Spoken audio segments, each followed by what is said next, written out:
Hello friends, நமக்கு தேவையான வாய்ஸை இந்த 8 பேங்கில் நம்ம வந்து ரிஜிஸ்டர் பண்ணிடணும். அது ஏற்கனவே நான் வீடியோ போட்டிருக்கேன், உங்களுக்கு தெரியும். இப்போ பார்த்தீங்கன்னா இதில் வந்து ஸ்ட்ரிங்ஸ் இருக்குது, ட்ரம்பட் இருக்குது, இது ஒரு வயலின் இருக்குது, கிட்டார் இருக்குது. இப்போ பார்த்தீங்கன்னா நம்ம ஒரு ரிதம் போட்டு, இப்போ நான் வந்து எனக்கு பிடிச்ச ஒரு ரிதம் போடுறேன்.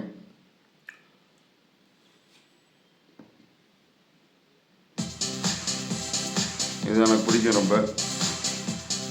இப்போ வந்து நான் ரிஜிஸ்டர் பண்ணதை வச்சு வாசிக்க போகிறேன்.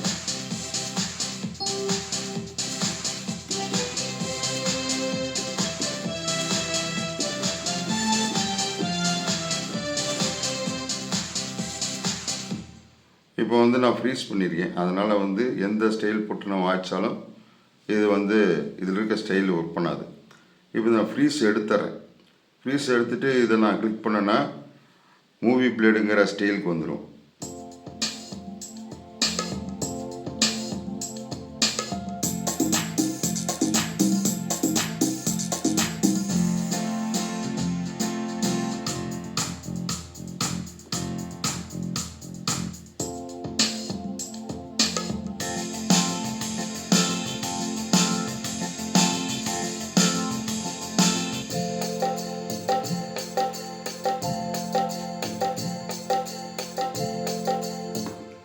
இப்போ இதில் ஒவ்வொன்றையும் வேறு ஸ்டைல் நம்ம வந்து ரிஜிஸ்டர் பண்ணி வச்சுக்கலாம். நம்ம ஃப்ரீஸ் எடுத்து விட்டு இந்த ஸ்டைலை நம்ம செலக்ட் பண்ணி வச்சுக்கலாம். இருந்தாலும் ஒவ்வொரு தடவையும் வந்து ஃப்ரீஸ் எடுத்து விட்டு அதை தேடுறது ரொம்ப கஷ்டமாக இருக்கும். இருந்தாலும் நமக்கு வேறு பிடிச்சமான வேறு ஸ்டைலை நம்ம எடுக்க முடியாது. இதில் நம்ம பயஞ்சு வச்சுருக்கிறத எடுக்க முடியும். இப்போ நமக்கு வந்து இந்த ஸ்டைலை வந்து எப்படி ரிஜிஸ்டர் பண்ணி வச்சுக்கிட்டு நம்ம ஈஸியாக உடனே அதை வந்து ரீகால் பண்ணுற மாதிரி அதை எப்படின்னு நம்ம பார்க்கலாம். இப்போ பார்த்தீங்கன்னா அந்த ஸ்டைலில் நான் ஸ்டைல் செக்ஷனுக்கு போகிறேன். இப்போ ஸ்டைல் நான் ப்ளே பண்ணுறேன்.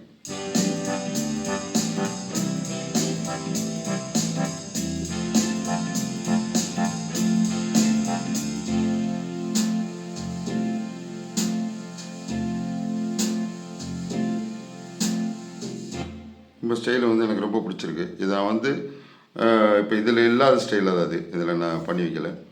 இதை எப்படி நம்ம வந்து நம்ம ரிஜிஸ்டர் பண்ணிவிட்டு எப்படி அதை ரீகால் பண்ணுறது, ரிஜிஸ்டர் பண்ணுறதில்ல, நம்ம அது ஒரு இடத்துல சேவ் பண்ணி வச்சுட்டோம்னா உடனே போய் எடுக்கலாம்.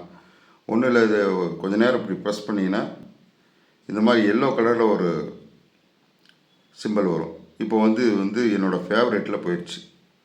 ஃபேவரேட் எப்படி எடுக்கிறதுனா ஓப்பன் ஸ்க்ரீன், இந்த ஸ்க்ரீன் ஸ்டைல் ஸ்க்ரீன் எடுத்தாவே இந்த இடத்துல ஒரு ஸ்டார் பட்டன் இருக்குது. பார்த்திங்கன்னா நான் பண்ண இந்த ஸ்டைல் வந்து ஃபஸ்ட்டு பேஜில் போயிடுச்சு. இப்போ நான் நான் இன்னொரு ஸ்டைலை வந்து இதே மாதிரி ரிஜிஸ்டர் பண்ணி வச்சுக்கலாம். இது மாதிரி நிறைய பேஜ் கணக்கில் நம்ம வந்து நமக்கு பிடிச்ச ஸ்டைலை உடனே இதில் போய் தேடி எடுக்க முடியாது. அதனால் வந்து நமக்கு பிடிச்ச ஸ்டைலை நம்ம வந்து ஃபேவரேட்டில் போட்டு வச்சிட்டோம்னா இப்போ வந்து இந்த இப்போ சாச்சா,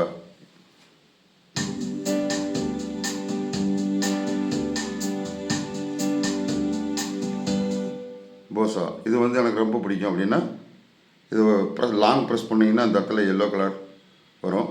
நம்ம உடனே அது வந்து ஃபேவரேட்டுக்கு போயிடும். இப்போ பார்த்திங்கன்னா ரெண்டாவது வந்துருச்சு.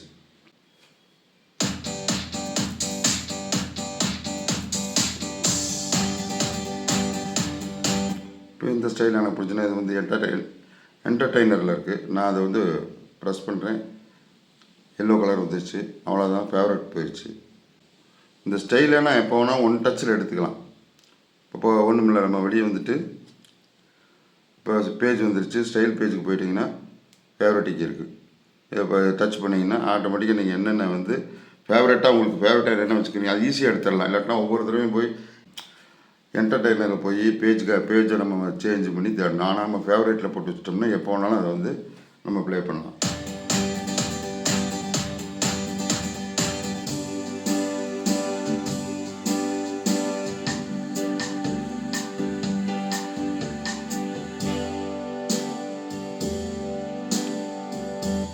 இது வந்து ஒரு ஈஸியான மெத்தடில் வந்து நம்ம வந்து ஸ்டைலை சேவ் பண்ணி வச்சு உடனே ரீகால் பண்ணுறோம். இது ரொம்ப யூஸ்ஃபுல்லாக இருக்குன்னு நினைக்கிறேன். இது மாதிரி எத்தனை பேஜ் வேணாலும் நீங்கள் வச்சுக்கலாம். உங்களுக்கு ஃபேவரட் ஸ்டைலை நீங்கள் வந்து ரீநேம் பண்ணி கூட வச்சுக்கலாம். அது மாதிரி வச்சுட்டு இதை வந்து யூஸ் பண்ணலாம். இந்த வீடியோ உங்களுக்கு பிடிச்சிருந்துச்சுன்னா என்னோடய யூடியூப் சேனல் வந்து சப்ஸ்கிரைப் பண்ணுங்கள். தேங்க்யூ ஃபார் வாட்சிங்.